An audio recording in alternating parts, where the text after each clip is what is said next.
룻기서 강해를 제일 먼저 새벽 예배에 시작했던 것을 기억합니다. 룻기서 말씀은 한 30분만 시간 내면 1장부터 4장까지 짧은 장으로 구성되어 있기 때문에 그 말씀을 단숨에 읽어 내려갈 수 있습니다. 그런데 그 말씀을 읽으면 읽을수록 영화보다도 드라마보다도 더 드라마틱하고 너무 재미있습니다. 상상 이외의 많은 일들이 벌어짐을 통해서 주시는 놀라운 도전과 교훈이 있습니다. 그런데 이 룻기가 제 관심을 사로잡은 이유 중에 하나는, 여러분 구약 성경에 보면 그 흔한 하나님이 가라사대 선지자를 통하여 이렇게 말씀하셨습니다, 이런 말이 한 번도 기록되어 있지 않다는 겁니다. 그러니까 하나님의 직접적인 개입, 선지자의 직접적인 개입이 한 절의 말씀도 여기에 나타나 있지 않습니다. 제가 그걸 좋아해요. 여러분, 우리 일상 속에 하나님께 예배하고 하나님께 기도하고 마음껏 찬양한다고 해서 여러분 직통적인 계시도 하나님이 여러분 가운데 말씀하신 적이 있었습니까? 여러분 있는 분도 있겠죠. 개 중에 한두 분. 그러나 우리의 일상적인 평범한 일상 속에서는요, 하나님이 직접적인 말씀하시거나 직접적인 개입이 없습니다. 개입이 없어요. 이 말씀은 일상적인 우리의 평범한 일상 속에 우리의 되어지는 모든 일들이 우리와 동일합니다. 나오미 이야기, 룻의 이야기는 오늘 현대를 살아가는 우리들의 이야기일 수 있습니다.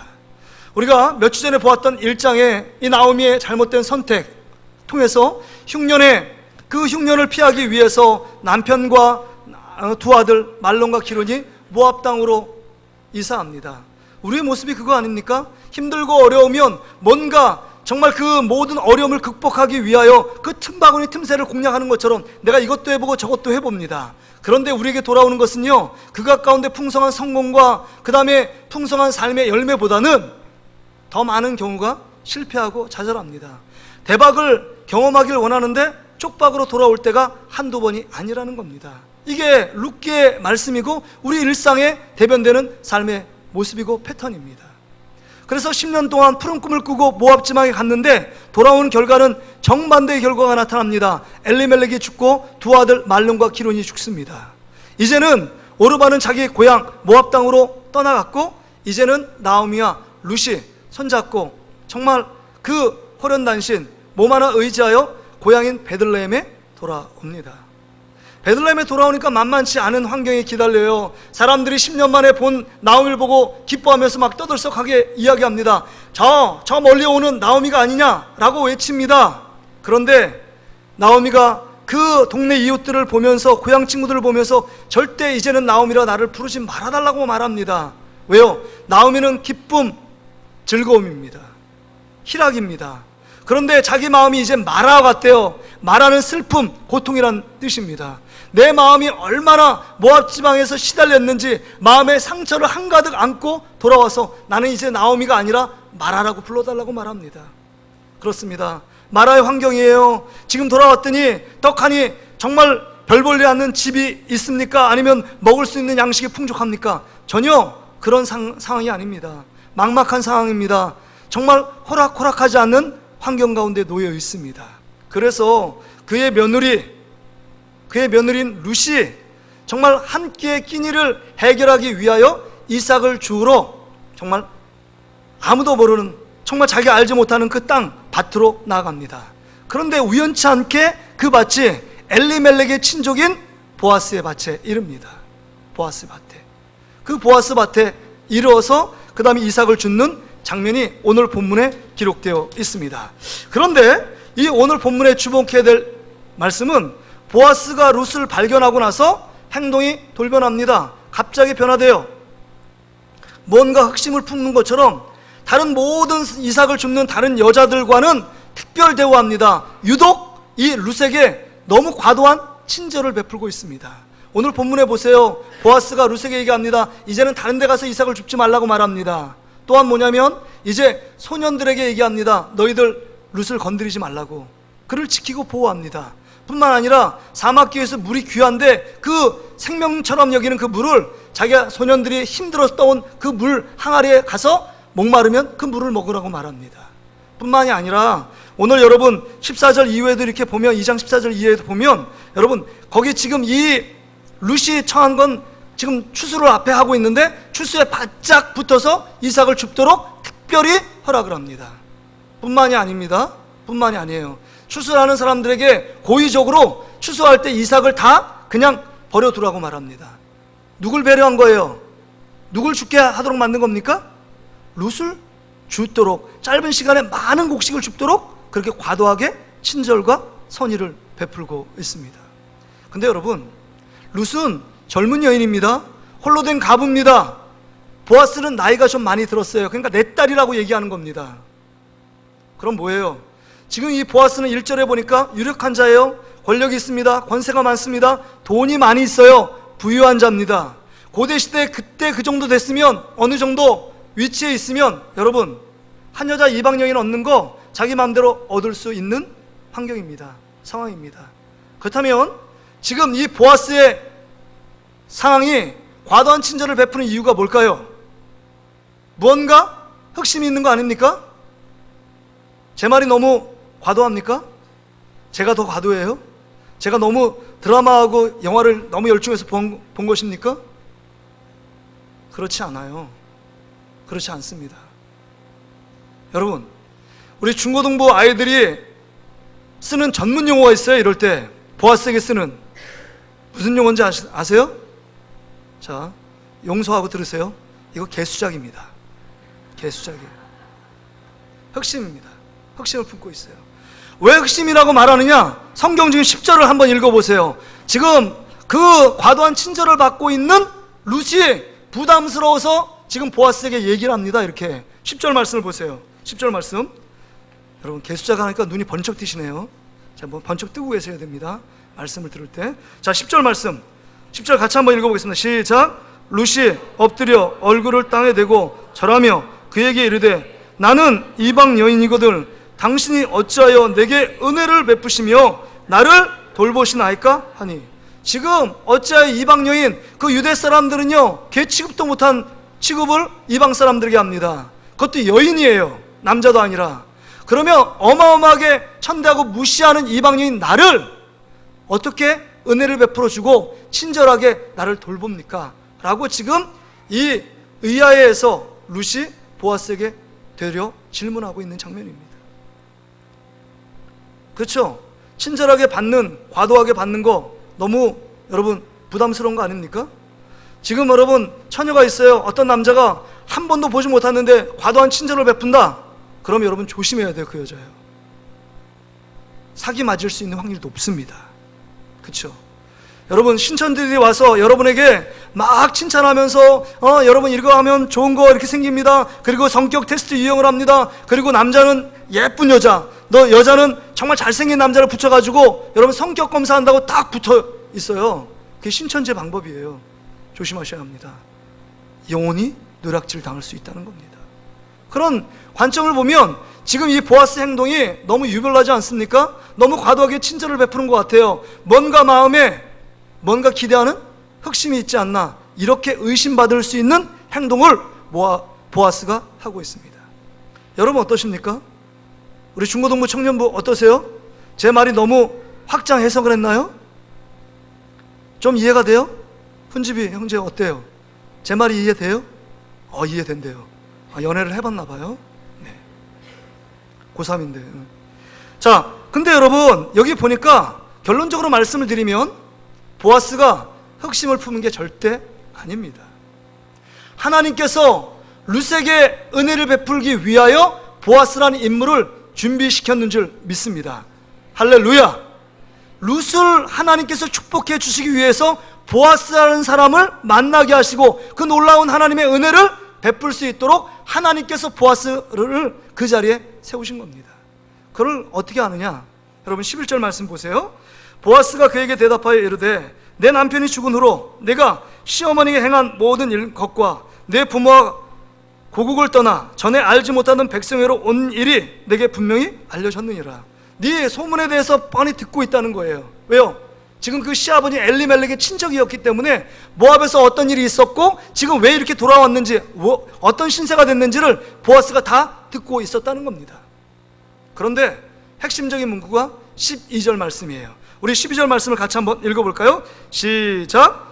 여호와께서 내가 행한 일에 보답하시기를 원하며 이스라엘 하나님 여호와께서 그의 날개 아래 보호를 받으러 온 내게 온전한 상 주시기를 원하노라 하는지라. 여기 보세요. 지금 룻에게 은혜 베푸는 사람은 보아스, 직접적인 보아스지만 보아스를 누가 하나님이 사용했느냐? 자기 자신도 쓰임받는 도구에 불과하다고 얘기하는 거 아닙니까? 뭐라고 얘기했냐? 보아스가 주어가 하나님이에요. 여호와께서 네가 지금 룻이 행한 일에 보답하기를 원한다 뿐만 아니라 이스라엘 하나님 여호와께서 그의 날개 아래 보호를 받으러 온 네게, 지금 이스라엘 땅에 와서 하나님 믿기로 작정하며 시어머니를 모시고 온 너에게 온전한 상 주시기를 원하노라 라고 축복하고 있어요. 누구의 이름으로요? 여호와의 이름으로 축복해요.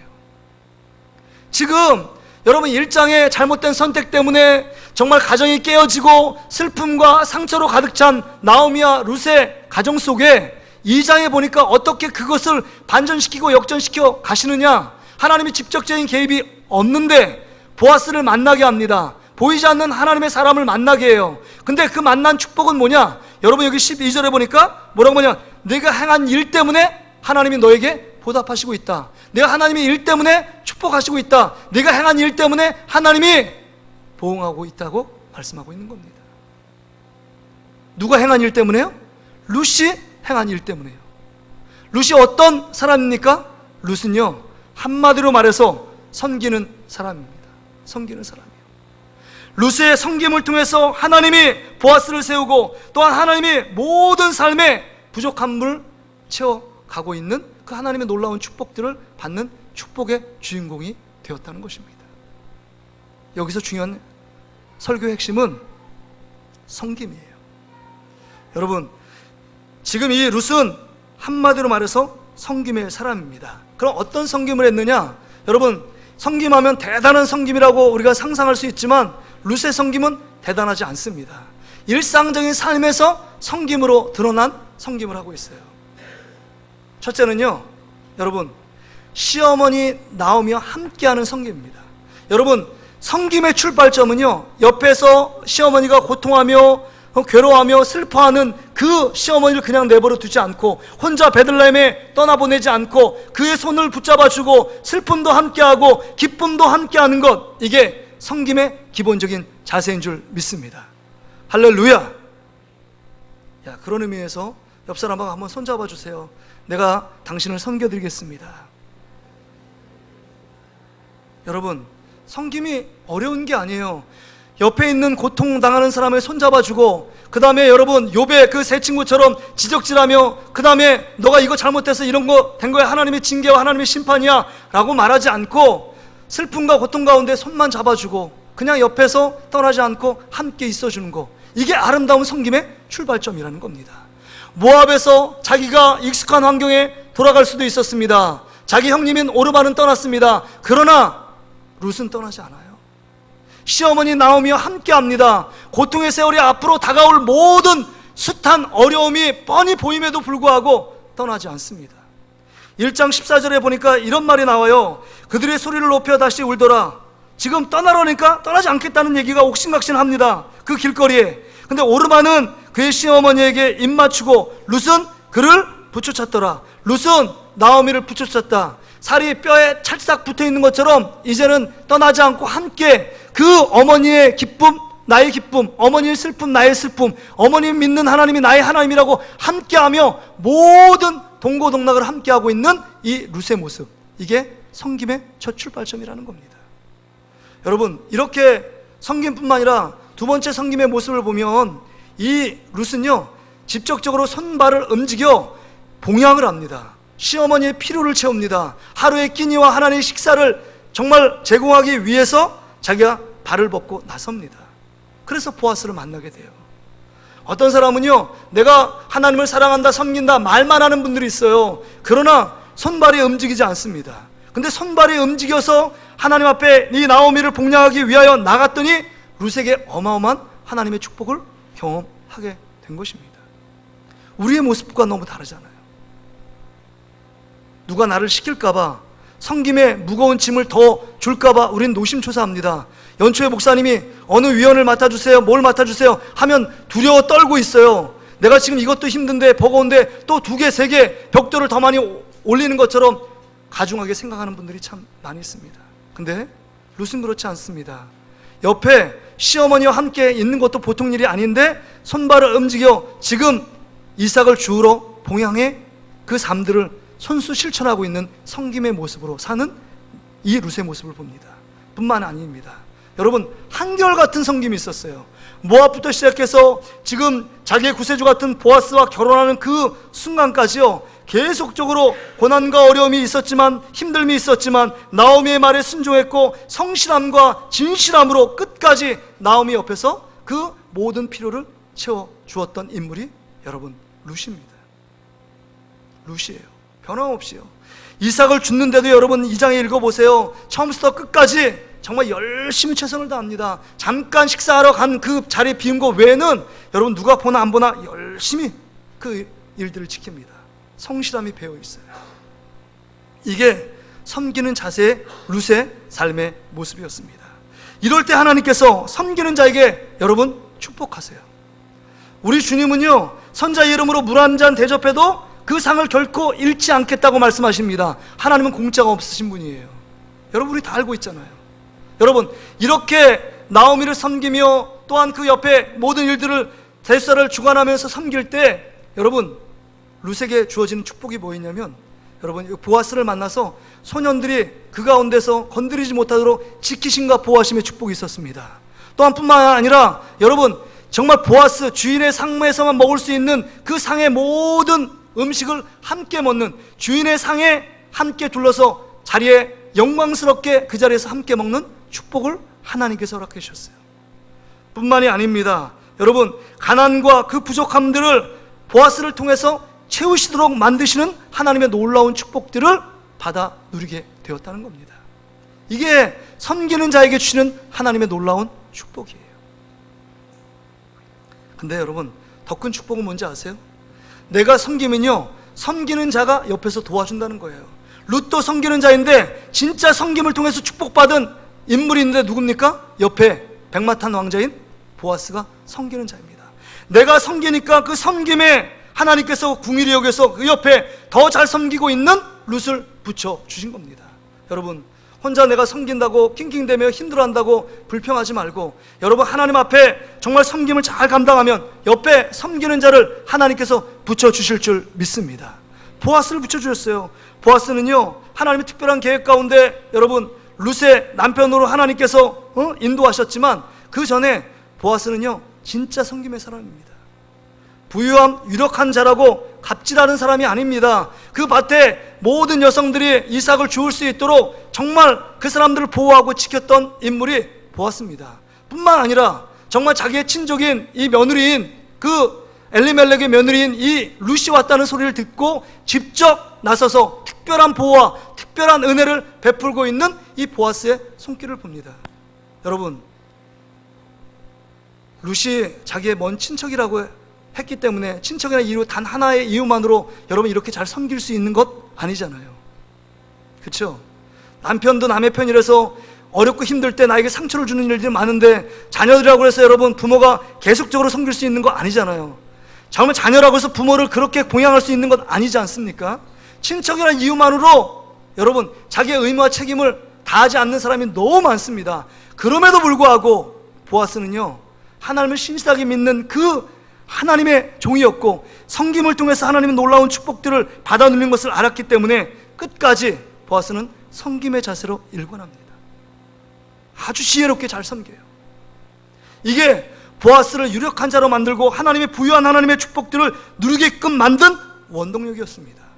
그러니까 1장에서 룻기서 1장에서 정말 나오미 가정이 풍지박산이 났고 슬픔 가운데 고통 가운데 전혀 일어날 희망이 없고 인생의 밑바닥을 걷고 있었는데 2장을 통하여 다시 하나님 반전시키는 근거가 뭐냐?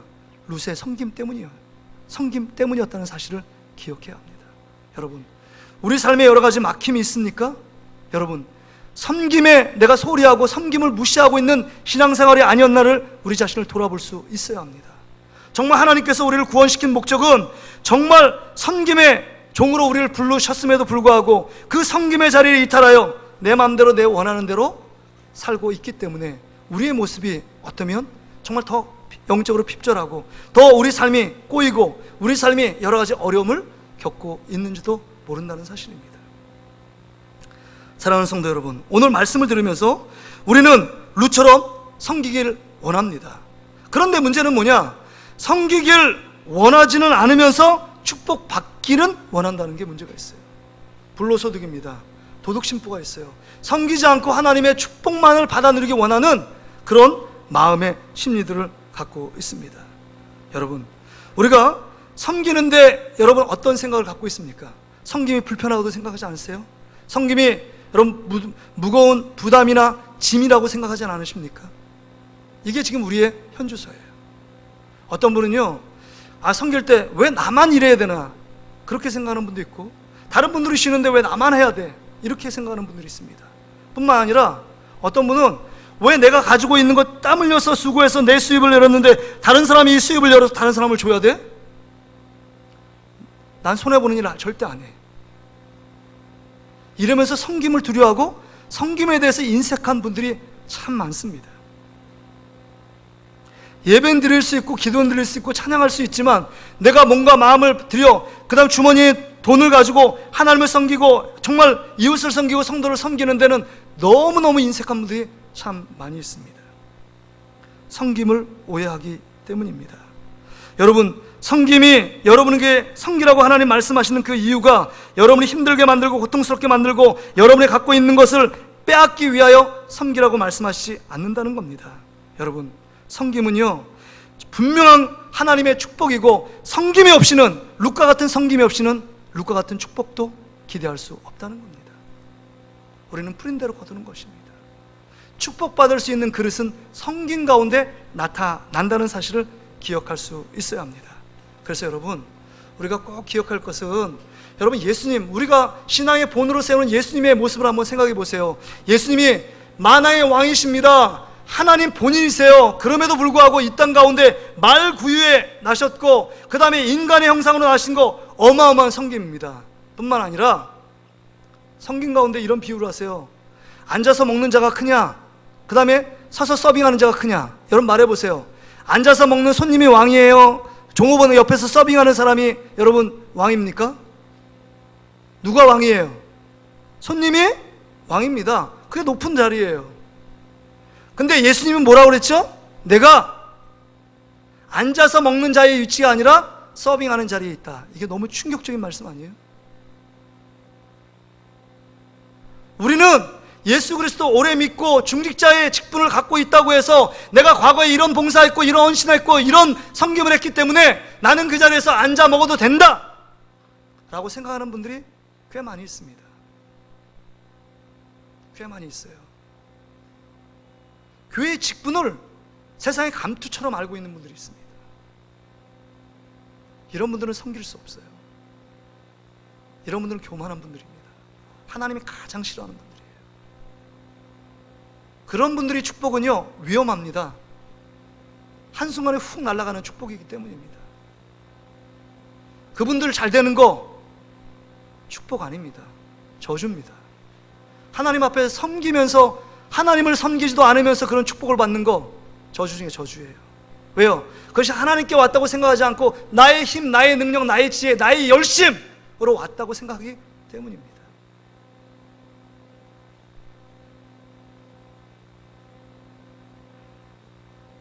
예수님은 어떤 분인가 하는 겁니다. 예수님은 서빙하는 자로 왔대요. 근데 우리 감히 그 자리에 예수님의 서빙을 받으면서 앉아서 먹을 자들이 어디 있느냐 하는 것입니다. 그렇게 강심장이 있으십니까?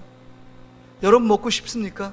우리는요 예수님의 수발을 들고 예수님이 그 냅킨을 들고 그 다음에 서빙할 때 그 옆에서 뭐가 필요한지를 보고 예수님이 원하시는 삶들을 살아드리는 섬기는 자로 살아드려야 합니다. 이게 진정 그리스도인의 삶의 모습입니다. 마가복음 10장 45절에 이렇게 말씀하고 있습니다. 10장 45절이요. 인자가 온 것은 섬김을 받으려 함이 아니라 도리어 섬기려 하고 자기 목숨을 많은 사람의 대속물로 주려 함이니라. 이 땅에 오신 목적은 내가 너희를 섬기고 십자가에 죽기까지 너희를 구원하기 위해 내가 죽기까지 너희를 섬기러 왔다. 그럼 너희가 뭐 할래? 이렇게 물어보는 겁니다. 주님이 우리 그리스도인들에게 얘기하는 것은 정말 그 구원의 감격, 나를 구원하신 그 십자가의 은혜를 누리며 그것에 감사하고 있다면 당연하게 섬김의 자리에 네가 있어야 된다고 말씀하고 있는 겁니다. 그러게 여러분, 섬기면 축복 중에 축복입니다. 섬길 수 있는 것이 얼마나 하나님의 큰 축복인지를 모릅니다. 섬김은요, 내일을 여는 축복이고 손해보는 일이 아니라 하나님의 기적을 맛볼 수 있는 통로입니다. 그러게 여러분, 왜 나에게 이런 섬김의 자리, 나에게 이런 일을 하라고 말할까? 라고 말하지 않고 하나님 나에게 또 다른 새로운 축복의 자리를 인도하시는구나, 이런 기회를 나에게 허락하시는구나 감사하며 그 섬김의 자리를 기쁜 마음으로 받아야 합니다. 오늘 본문의 말씀을 통해서 우리도 룻처럼 섬기는 사람이 되어지길 원합니다. 옆에 사람 형제자매의 아픔과 고통을 보면서 함께 울어주고 함께 기뻐해주고 정말 좋은 일 있으면 박수 쳐주고 정말 내가 기쁘다고. 근데 여러분, 이런 사람이 있어요. 예수 믿어도 사촌이 땅을 사면 배가 아프다는 거예요. 왜 배 아프합니까? 배 아파하면 소화도 안 돼요. 근데 사촌이 땅을 사면요, 박수 치고 너무 축하드립니다. 그러면 여러분 잔치할 때 떡이라도 더 많이 줘요. 그렇지 않아요? 남이 잘 되는 걸 시기하고 질투하는 것보다 남이 잘 되는 걸 박수 쳐주고 기뻐하는 거, 이게 하나님의 자세, 정말 섬김의 기초적인 여러분 삶의 모습인 줄 믿습니다. 그래서 함께 손잡아 주는 거예요. 함께 하는 거예요. 그리고 내 주머니를 열어서 내가 지금 건강 있고 내가 물질이 있고 내가 열정이 있고 걸을 수 있고 예배할 수 있는 거, 예배도 섬김이고 봉사도 섬김이고 식당으로 섬길 수 있는 것도 기쁨이고 찬양으로 섬길 수 있는 것도 기쁨이고 안내로 섬길 수 있는 것도 기쁨이고 내가 이렇게 할 수 있는 것, 하나님은 놀라운 축복이다. 이렇게 믿고 기쁨으로 섬기는 저와 여러분 되시기를 주의 이름으로 축복합니다. 이게 진정한 기쁨이에요. 왜 나에게 또 기쁨을 주시네요? 더 하나님이 축복 주시기 위해서 나에게 이런 일을 맡기시네요? 이렇게 생각하셔요. 뿐만 아니라 여러분, 우리가 옆에 있는 교회, 또한 우리 성도가 교회인데 이 교회와 우리 성도를 섬길 수 있는, 여러분 섬길 수 있는 대상이 있어야만 우리가 섬길 수 있는 것입니다. 섬길 수 있는 대상이 없으면 여러분 식당 봉사하는 게 뭐가 의미가 있어요? 밥 먹을 사람이 없는데요. 정말 차량 봉사는 차량 타고 올 성도들이 없다면 섬길 대상이 없는 건 섬길 수 있는 특권을 누릴 수 없는 겁니다. 근데 여러분, 옆에 성도가 있고 교회가 있어서 내가 작은 일이지만 직분에 충성하고 나에게 맡겨진 사명에 충성할 수 있는 대상이 있고 교회가 있다는 거, 축복 중에 축복인 줄 믿습니다. 여러분, 주어진 일에 정말 하나님 앞에서 교회를 더 잘 섬기고 충성하며 복음을 전하고 여러분 맡겨진 일에 충성을 다하는 저와 여러분 되시기를 주 여러분 축복합니다. 이런 자에게 여러분 내세의 현세의 하나님의 축복이 있대요. 마가복음 10장 29절 30절에 이렇게 말씀합니다. 잘 들어보세요. 예수께서 이르시되 내가 진실로 너에게 이르노니 나 복음을 위하여 집이나 형제나 자매나 어머니나 아버지나 자식이나 전토를 벌인 자는 현세에 있어 집과 형제와 자매와 어머니와 자식과 전토를 100배나 받되 박해를 겸하여 받고 내세 영생을 받지 못할 자가 없느니라. 할렐루야. 하나님의 영광을 위하여 헌신하고 봉사했더니 하나님이 이 땅 가운데 100배를 받을 뿐만 아니라 내세에도 영생의 축복을 누리게끔 하신다라고 말씀하고 있는 줄 믿습니다. 여러분, 고난이 있어야 우리가 천국을 바라보지 않겠습니까? 박해가 있어야 내 생활에 안주하지 않고 하나님만 의지하고 하나님만 신뢰하며 나갈 수 있는 것 아닙니까? 그러기에 하나님께서 경건한 자는 무릇 핍박이 따라온다고 말씀합니다. 더 놀라운 축복을 주시기 위해서 사도 바울에게 가시를 주어서 그 큰 축복들을 감당할 수 있도록 만드신 거예요. 그 축복의 그릇을 예비하는 건 여러분, 우리 안에 섬김을 통해서 그런 놀라운 축복들이 예비된다는 사실입니다. 제가 우리 교회가 정말 성숙한 공동체, 하나님이 기뻐하시는 공동체로 나가길 원합니다. 어떤 일을 했을 때 어떤 사람에게 칭찬받고 인정받는 거, 그거 참 좋아요. 근데 그것에 치우친 건 너무 성숙되지 못하고 초신자의 믿음에서 여러분 멈춘 것입니다. 근데 중요한 것은 내가 정말 사람들이 다 의식하지 않고 칭찬해 주지 않고 그 다음에 스포트라이트를 받지 않는데도 하나님이 그 일들 알아주시면 내가 그 일들 하겠습니다라고 기뻐하며 즐거워하는 분들 우리 교회에 참 많습니다. 어느 분은 어느 때는 막 제가 직무실에 있는데 막 시끄러워요. 근데 알게 모르게 청소하고 가신 분들이 참 많습니다. 청소하고 그 다음 교회를 돌보고 교회 와서 뭔가 비가 오는 장마철인데 뭐가 새지 않을까 또 보고 하시는 분들이 있어요. 내가 그 일들을 맡았기 때문에 볼 수도 있지만 사랑이 없으면 안 되는 거 아닙니까? 교회를 사랑하고 주님 사랑하기 때문에 그 일들 하는 거 아닙니까? 제가 목동에 있을 때입니다. 참 그 성도들이 25만 원을 주고 수양회를 갑니다. 제자훈련 수양회예요. 필수적으로 가야 합니다. 그리고 외부 교인도 와요. 한 100명이 갔습니다. 3박 4일이에요. 수, 목, 금, 토 3박 4일이요. 25만 원 주고. 근데 그거를 100명을 섬기기 위해서 섬기미들이 150명에서 200명, 1.5에서 2배가 섬기미들이 가는데 그 전날에 들어갑니다. 그 전날에 수양에 들어가면 4박 5일이에요. 5일 동안 집을 비워놓는 겁니다. 어른들이. 근데 그분들은 섬기기 때문에, 섬김의 특권이기 때문에 그 사람 그냥 가느냐? 아니요. 밥값 6만 원을 지불하고 갑니다. 밥값을 가져가요. 그런데 거기에 가보면 이 섬기미들이요 정말 잠을 못 이룹니다. 그 화려한 일을 하는 게 아니에요. 뭐 침실팀, 강당팀, 그 다음에 대꾸팀, 그 다음에 간식팀, 식당팀, 뭐 침실팀, 그 다음에 중보기도팀 하니까 한 13개 팀이 와서 함께 그 팀이 150명, 200명의 팀이 딱 나눠져가지고 자기 할 일들 하는 겁니다. 그 100명의 성도들을 잘 수양해 은혜 받을 수 있도록 집중하는 거예요. 집중합니다. 근데 이제 하루 수련회 끝나면 저녁에 이제 그 수련회 참석한 사람들은요 그냥 침실에 들어가 자지만 성교인분들은 다 남아가지고 강대 남아서 또 한 모든 것이 점검합니다. 잘 일이 됐는지. 정말 쉬운 일이 아니거든요. 정말 쉬운 일이 아닙니다. 잘못되면 밤새도록 다시 장식을 다시 하고 또 제 지시에 따라서 일사불란하게 움직입니다. 그렇다고 수양에 참여한 100명을 얼굴을 볼 수 있느냐? 거의 얼굴 보는 시간 딱 2번밖에 없어요. 딱 2번밖에 없습니다. 그래서 그분들을 뭐라고 말하냐? 침실들은 저기 별명이 바퀴벌레래요. 밤에만 돌아다녀요. 그 수련회에 온 100명을 갖고 마주치지 않으려고, 동선에 마주치지 않으려고 그 없는 때 화장실 청소해놓고 없는 데 침실 청소해놓고 막 그러는 거예요. 근데 그 얼굴에 기쁨이 만연합니다. 3박 4일이 끝났습니다. 끝나고 1시간에서 1시간 반 수료식을 갖는 시간이 있습니다.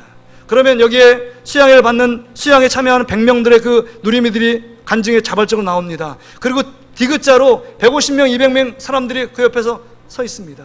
자, 제 인도에 따라서 정말 은혜 받은 거 간증하세요. 그 3박 4일 동안 은혜 받은 거 너무 감사하다고 하는데 정말 그 분들이 정말 공통적으로 하는 말이 옆에 분들이 너무 잘 섬겨주셔서 섬김에 너무 큰 은혜를 받았습니다. 하나님을 주시는 은혜도 있었지만 옆에 섬기는 분들 보니까 너무 은혜가 됐습니다. 이런 얘기를 해요.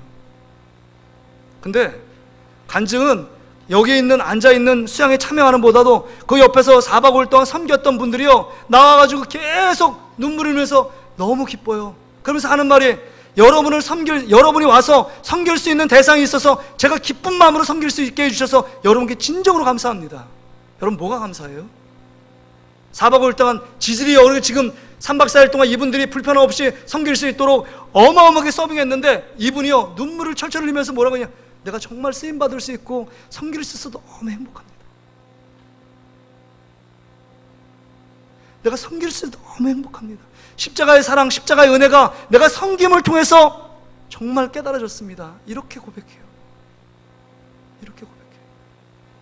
그러면서 여기 섬김이들이 뭐라고 얘기하냐, 여러분이 이제 한번 누려봤으니까 여러분 저같이 세달에 한 번 하는 그 수양에 여러분이 섬김으로 오십시오. 지금 여러분이 받은 은혜가 100이라면 여러분 섬길 수 있을 때 1000%, 10,000%가 됩니다. 여러분 섬길 때 더 큰 은혜가 있습니다. 막 이렇게 홍보해요.